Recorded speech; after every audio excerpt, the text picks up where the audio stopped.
And now, it's time for another Game Ninja exclusive.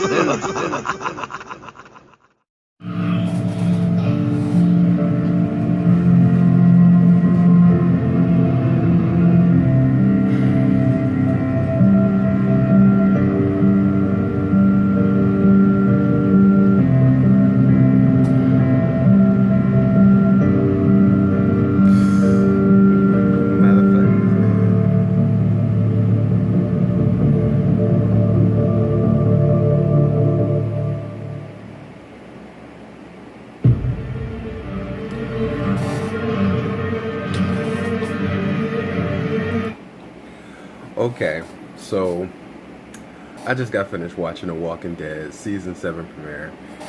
Hi, I'm the Game Ninja, for those of you who don't know me, and I'm here in the Game Dojo, and I was watching The Walking Dead premiere. I don't know what you're going to call this episode, but I'm going to call it fucked up, what it is, because it really is. As a Walking Dead fan, I said last season I was through with you, and I am. People are going to hate me for this, but I'm jumping myself into fear of The Walking Dead. Not just because of Walking Dead being different. I mean, this episode was definitely messed up. First of all, killing Michael Cutlass wasn't really a surprise because he was the one that caught the arrow in the head in the comic book, like you killed the girl. So that was a foreshadowing, so we knew he was going to die. His death wasn't big enough to bring the drama that you wanted. Glenn dying by having his eyeball half poked out, being smacked in the head with a bat, and murmuring his last words to Maggie, though really fucked up, really messed up. The impact didn't bring anything to me because he should have died back last season 6 with that whole little spiel of the friggin' dumpster, which is 2.5 inches, that he fell and then he lived. If you would have killed Glenn off then, you would have had more of an emotional impact into the show. Like, I'm sorry. His character is much bigger than Maggie's. So you keep her, but you kill him when he should have died. Matter of fact, he should have died when he was in the prison and got sick. His character should have been killed off a long time ago. And then the whole little toying with the fact about Rick losing his hand when we know the governor should have taken it a long time ago. I love how y'all play with the details. I understand that, but on the same token, for the sake of showmanship, you're not showing much. And then you spent the entire episode, which first of all was only a regular episode, like, come on. Y'all could give us an hour and a half, an hour, 2 hours. Hell, the season finale of Fear the Walking Dead was 2 hours. They gave us everything we wanted. In their first episode, they could have left it the way that it was. Now, I'm going to stick with The Walking Dead on season 7 for the simple fact that I'll see it through like I did a lot of shows. But for me, that's the stopping point, because your writing has changed and lowered off so much now that now the brutality for the sake of brutality is not cutting it. It's not cutting it. There's no storyline there. Like, you doing that to push Rick, I'm sorry, it was overdrawn. It really was. It really was. So you can hate me for it or you're not, but it was. NCIS, after Ziva left the show, I don't care why she left the show, the chemistry is not the same. It's the same thing as a football team. If the chemistry is not correct, I don't give a damn who you have on the team, it's not gonna win. So that's the reason why NCIS fell off with me. That's the reason why Grey's Anatomy fell off with me. That's the reason why a lot of these shows left. Now, Angel only had 6 seasons, and they left on a note that you could be satisfied with. I'm straight. Cool.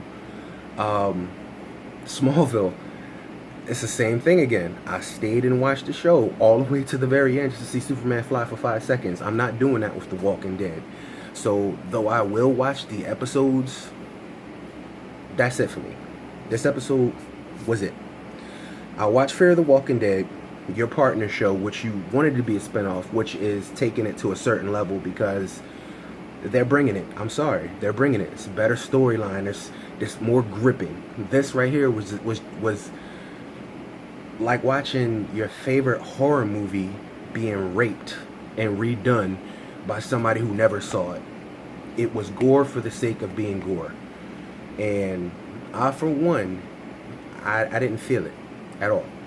I know it's messed up with Michael Cutlass and Steven Yeun exiting the show this way, but This is The Walking Dead. Both of those characters should have been dead long before now. If you was going to really jar somebody by an emotional death, you could have went one step further. And the whole funny part is, Daryl should have been capped. By his rules and his laws, Daryl should have been capped.